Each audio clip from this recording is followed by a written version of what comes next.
દિવાળીના તહેવારમાં જે લોકોને જેલ હવાલે કરવામાં આવ્યા છે ત્યારે આપણા આદરણીય લોકલાડીલા ધારાસભ્ય ગોપાલભાઈ ઇટાલિયા અને સમગ્ર આમ આદમી પાર્ટીની ટીમ એમના પરિવારને સાથ આપવા માટે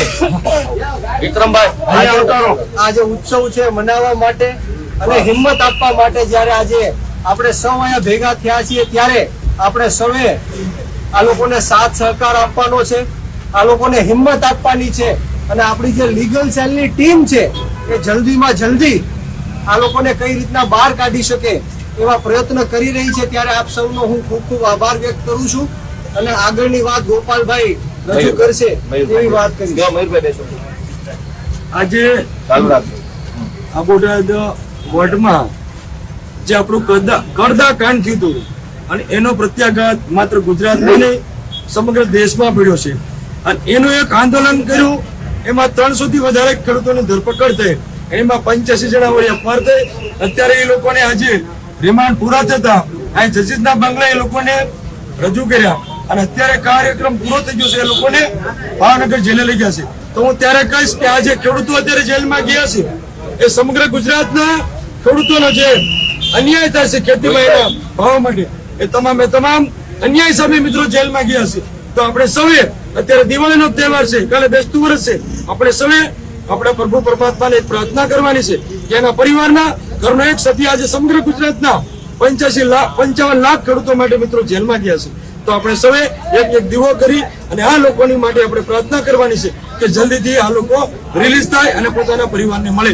આજે આપણને કોઈને સારું નથી કે હમણાંમાંથી એક સભ્ય જેલમાં ગયો છે પણ એની ક્રાંતિ કોઈ એને જવાની નથી અને જે આપણા ખેડૂતો પર અત્યાચાર થયો છે એનો બદલો આપણે 2027માં મિત્રો લોકશાહીના ઢબે બંધારણીય અધિકાર મુજબ એ મિત્રો લેવાનો છે અને 2027માં આપણી જયારે સરકાર બનશે ત્યારે આ જે પણ આપણા ખેડૂતો પર એક દંડોનો મિત્રો અત્યાચાર થયો છે એનો 100% આપણે પ્રત્યાઘાત આપણે કીધો બદલો લેવાનો છે અને ખેડૂતોને એનો જવાબ આપણે સારી રીતે આપવાનો। આજે દિવાળીનો પવિત્ર તહેવાર છે, આપણા ભારત દેશમાં સૌથી મોટો આપણો તહેવાર એટલે દિવાળીનો તહેવાર। આ દિવાળીના દિવસે અત્યંત દુર્ભાગ્ય સાથે કહેવું પડે કે અમે બધા આટલી વિશાળ સંખ્યામાં દિવાળી ઉજવતા હોવા જોઈતા હતા, ઉત્સાહ મનાવતા હોવા જોઈતા હતા, પરિવાર સાથે ખુશ થતા હોવા જોઈતા હતા, પરંતુ આ આટલા બધા માણસો પોતાના પરિવારને છોડીને આ બોટાદની અદાલતના ડેલે ઉભા છે। દોસ્તો, કડદો કરનારાઓ અત્યારે એમના બાળ બચ્ચા સાથે ફટાકડા ફોડે છે, કડદાના પૈસાથી ખરીદેલા ફટાકડા ફોડે છે। કડદો કરાવનારાઓ કડદાના પૈસાથી મીઠાઈ ખાય છે અને કડદાનો વિરોધ કરનારા નિર્દોષ ખેડૂતો અત્યારે જેલમાં જાય છે આ દિવાળીના દિવસે। એટલે કેટલી ક્રૂર અને કેટલી ગંભીર ખરાબ બાબત ગણાય ભાઈ કે ગુજરાતના તમામ દારૂ વેચનારા બુટલેગરો ખુશી ખુશીથી એના પરિવાર સાથે દિવાળી મનાવી રહ્યા છે અત્યારે અને હર્ષ સંઘવીનો આભાર માની રહ્યા છે બુટલેગરોને ખુશીથી દિવાળી મનાવવા દેવા બદલ।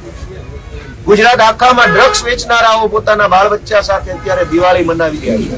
આજે આ દિવાળીનો દિવસ છે। ગુજરાતના વ્યાજ માફિયાઓ હિંચકતા પરિવાર સાથે તહેવાર મનાવી રહ્યા છે। રોડ રસ્તાના નબળા કામો કરી કટકી કરનારા ટેન્ડર માફિયાઓ પોતાના પરિવાર સાથે ખુશી ખુશી બેઠા છે। હપ્તા ઉઘરાવનારાઓ, ચોર કરનારાઓ, કટકી કરનારાઓ બધા જ પોતાના પરિવાર સાથે ખુશી ખુશીથી દિવાળી મનાવી રહ્યા છે। પણ ગુજરાતના ખેડૂતો માટે લડાઈ લડનારાઓ અત્યારે અહીંથી જેલમાં ગયા। એ બતાવે છે કે કેટલું ઘાતકી શાસન ગુજરાતની અંદર છે। આ સમયે બુટલેગર જેલમાં હોવા જોઈએ, માફિયા જેલમાં હોવા જોઈએ, આ સમયે ગુંડાઓ જેલમાં હોવા જોઈએ, એના બદલે ખેડૂતો જેલમાં જઈ રહ્યા છે। એટલે મને એમ લાગે છે કે આ દિવાળી નથી, આ અંધકાર છે અને આ અંધકારને દૂર કરવા માટે ગુજરાતભરના અનેક લોકોએ જાગવું પડશે, પોતાના આત્માને જગાડવો પડશે કે શું આ વ્યાજબી છે। પ્રવીણભાઈ રામ, રાજુભાઈ કરપડા, રાજુભાઈ બોરખતરિયા અને બીજા 84 કરતા પણ વધુ આગેવાનો, આમ આદમી પાર્ટીના આગેવાનો, ખેડૂતોના આગેવાનો, સામાન્ય પરિવારના લોકો આ બધાય અત્યારે અહીંયા બોટાદની અદાલતેથી એમને પોલીસની ગાડીમાં બેસાડી આ દિવાળીના દિવસે જેલમાં લઈ જવામાં આવ્યા. જેલની દીવારોમાં એ દમ નથી કે પ્રવીણભાઈ કે રાજુભાઈને આજીવન અંદર રાખી શકે. એ અમે જાણીએ છીએ. જેલના લોઢાના સળિયાના લોઢામાં એ તાકાત નથી કે ઈરાદાઓ રાજુભાઈના પ્રવીણભાઈના ઈરાદાઓને તોડી શકે. પોલીસના દંડામાં એ દમ નથી કે ક્રાંતિને આવતી રોકી શકે. અને ભાજપની હલકટ સરકારની સત્તામાં એ પાવર નથી કે અમારી જેવા યુવાનોને ઉભા રાખી શકે, રોકી શકે. અમે લડશું. આ દેશનો આઝાદીનો ઇતિહાસ એવું કહે છે કે લાઠી અને દંડાના ડરથી આઝાદી રોકવાની કોશિશ અંગ્રેજોએ કરી, પણ દંડાના દમથી, બંદૂકના નાળચાના દમથી આઝાદી રોકાઈ નથી. તો આ ખેડૂતો માટેની લડાઈ પણ રોકાશે નહીં. અમારે જે મુશ્કેલીઓ વેઠવી પડશે એ વેઠશું, પીડાઓ વેઠશું. અમે ભગવાનને પ્રાર્થના કરીએ કે અમને ખૂબ બળ આપે, મનોબળ આપે, અમારા પરિવારને એવું બળ આપે કે અમે આ બધું વેઠી શકીએ, સહન કરી શકીએ, જીરવી શકીએ. નવા વર્ષમાં એટલી જ પ્રાર્થના છે કે આ ભાજપની હલકટ સરકારના દમનને જીરવી શકીએ અને એ પછી અમે લડી શકીએ. એવું બળ અમને ભગવાન નવા વર્ષમાં આપે. અમારે સુખ, શાંતિ, સમૃદ્ધિ નથી જોતું, અમારે બળ જોઈએ છે બાંધવા માટે. અમારે સંઘર્ષ કરવા માટેની હિંમત જોઈએ છે.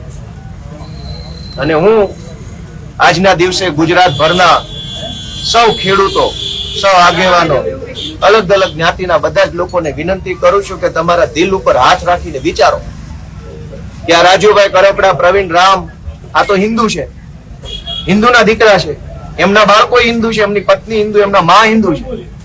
હિન્દુ મુસલમાનના નામે રાજનીતિ કરનારા ભાજપના કડદાઓને શરમ આવી કે નાના એવા હિન્દુ બાળક પાસેથી એનો બાપ દિવાળી ઉપર છીનવી લીધો? તો કયા મોઢે હિન્દુત્વની વાત કરે છે આ ભાજપના કડદાઓ? કમસે કમ એટલું તો શરમ રાખવી હતી કે આ લોકો દિવાળી પોતાના પરિવાર, બાળકો, પત્ની સાથે મનાવે. હિન્દુઓનો તહેવાર છે, ભારતનો તહેવાર છે. ભારતના હિન્દુઓના તહેવાર નિમિત્તે હિન્દુઓના નાના નાના માસૂમ બાળકો પાસેથી એનો બાપ છીનવી લેનારી આ હરામખોર ભાજપની સરકારને જૂતા મારો. એને કાઢો 2027માં. હિન્દુ મુસલમાનનું જે નાટક કરે છે એને ઓળખો. એવી ગુજરાતભરની જનતાને હું વિનંતી કરું છું. આખા વર્ષની અંદર કોઈ પણ ઘટના બને તો કદાચ માણસ એને સહન કરી લે, કોઈ પણ માણસ કોઈ પણ ઘટના સહન કરી લે, પણ તહેવાર બગડે ને એ સહન ન થાય. એમાંય આપણી દિવાળી બગડે, આપણું નવું વર્ષ બગડે, એ જીવે ત્યાં સુધી ભૂલાય નહીં એવી ઘટના છે. હું ગુજરાતભરના લોકોને વિનંતી કરું છું કે આ લોકો પ્રવીણ રામ, રાજુ કરપડા અને બીજા 84 જેટલા લોકો, રાજુભાઈ બોરખતરિયા સહિત રમેશભાઈ મેર, આ શું કામ જેલમાં ગયા? દારૂ વેચતા હતા? નહીં. ડ્રગ્સ વેચતા હતા? નહીં. આ લોકો રોડમાં કટકી કરતા હતા? નહીં. પૈસા ખાતા હતા? નહીં. ખેડૂત માટે લડતા હતા એટલે એમની દિવાળી બગડી છે.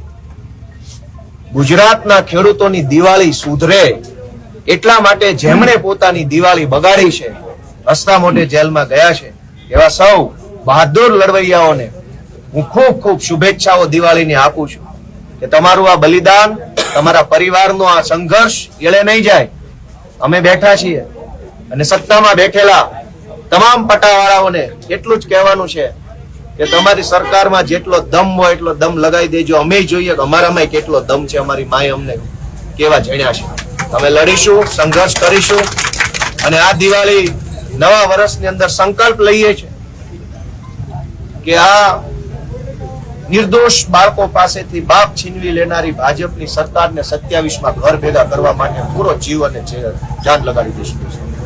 આજે આટલી વિશાળ સંખ્યામાં અમારા કાર્યકર્તાઓ આવ્યા, આગેવાનો આવ્યા, સમર્થકો આવ્યા, ખેડૂતો આવ્યા, એ બધાને હું હૃદયપૂર્વક આવકારું છું, બધાનો આભાર માનું છું.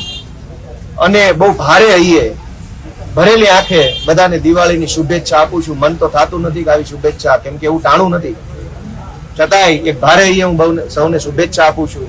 ભગવાન બધાનો આત્મા જગાડે, બધાએ પોતાના મનને ઢંઢોળે અને ગુજરાતભરના કરોડો લોકોની અંદર એક ચેતના આવે, એક જાગૃતિ આવે, ક્રાંતિ આવે. દરેક માણસ બેઠો થાય, હિંમત કરતો થાય અને આ તાનાશાહોને ઉખાડી ફેંકવા માટે દરેક માણસ એક પગલું આગળ ભરે, એવી હું ભગવાનને આ નવા વર્ષમાં પ્રાર્થના કરું છું. જય કિસાન, જય જય ગરીબ ગુજરાત.